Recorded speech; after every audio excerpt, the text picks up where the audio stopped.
And together they helped to create, were the principal leaders in creating, a new world order and a winning strategy in the Cold War. Dead and his world dead with him, and a new world beginning. It's long on new, and it's short on order.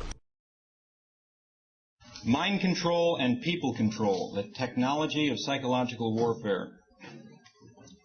From Cine Fantastique magazine, a description of Anthony Schaefer's protagonist in the film The Wicker Man.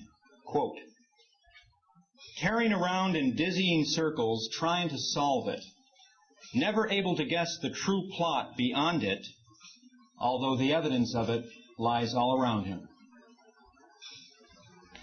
From J.H. Towson's book, Clowns. As the huckster delivered his harangue, the clown would repeatedly poke his head behind the curtain, making fun of everything his master said, parodying his patter, and twisting the meaning of his words. The huckster played the perfect straight man meanwhile. Here he was trying so hard to hawk his wares, and his own assistant was doing everything possible to undermine sales. The merriment was, of course, intentional. While the clown seemingly encouraged the public not to buy the proffered merchandise, the huckster knew full well that the bystanders would be easily converted into customers as soon as they forgot that they were, indeed, to be buying. Once the audience had been effectively hypnotized, once its judgment and willpower had been weakened, the real sales pitch could begin. Charles Fort, quote, "Almost all people of all eras are hypnotics. Their beliefs are induced beliefs. The proper authorities saw to it that the proper belief should be induced, and people believed properly." One final quote from banker J.P. Morgan. "For every action there are two reasons, a good reason and the real reason." In a study of mind control and psychological warfare, it is not enough to simply review the latest technology of coercion, the most recent gadgetry and techno-junk, littering the hardware and supply depots of governments and cults. Far more dangerous than these appliances is the praxis behind them, the underground current which informs the modern project and this era.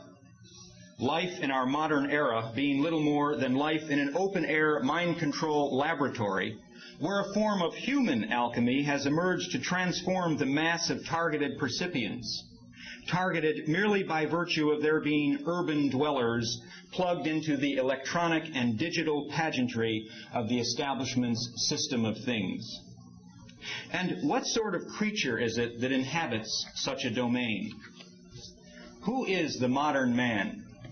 The puppet masters say that he is the smartest, most advanced individual to ever strut the planet, the most relatively liberated being in history. But Louis Ferdinand Céline, the great French novelist, said it well. What does the modern public want? It wants to go down on its knees before money and before detritus. The public have been trained to do this by two principal methods: direct speaking archetypal messages of pure terror, very similar to the experiments of Dr. Ewan Cameron of McGill University's Allen Memorial Clinic, which he described as psychic driving, these being encoded in certain massively publicized lone nut mass murders, and by the sinister flattery heaped upon the modern public by their masters in the cult of progress and optimism. The acid test of a human being's freedom and will to protect the quality of life lies in a person's attitude toward their oppressors. What is modern man's attitude toward Wall Street and the big bankers, toward Dan Rather and the ignorance-bestowing media and advertising man, toward Wilson and FDR and Reagan and the politicians who waste their sons in bankers' wars? As one writer has observed, the most amazing thing about the American people is that they are constantly defending their betrayers. Who then is the modern man? He is a mind-bombed patsy who gets his marching orders from twilight language key words sprinkled throughout his news and current events. so that even as he dances to the tune of the elite managers of human behavior, he scoffs with great derision at the idea of the existence and operation of a technology of mass mind control. Modern man is much too smart to believe anything as superstitious as that. Modern man is, in fact, the ideal hypnotic subject. Puffed up on the idea that he is the crown of creation, he vehemently denies the power of the hypnotist's hold over him, even as his head bobs up and down on a string. Mind control attempts to achieve within the percipient three destructive conditions: amnesia, or loss of memory, abulia, or loss of will, and apathy, or loss of interest in events vital to one's own health and survival. Amnesia, abulia, and apathy are universal in Western society and gaining a greater foothold with each day.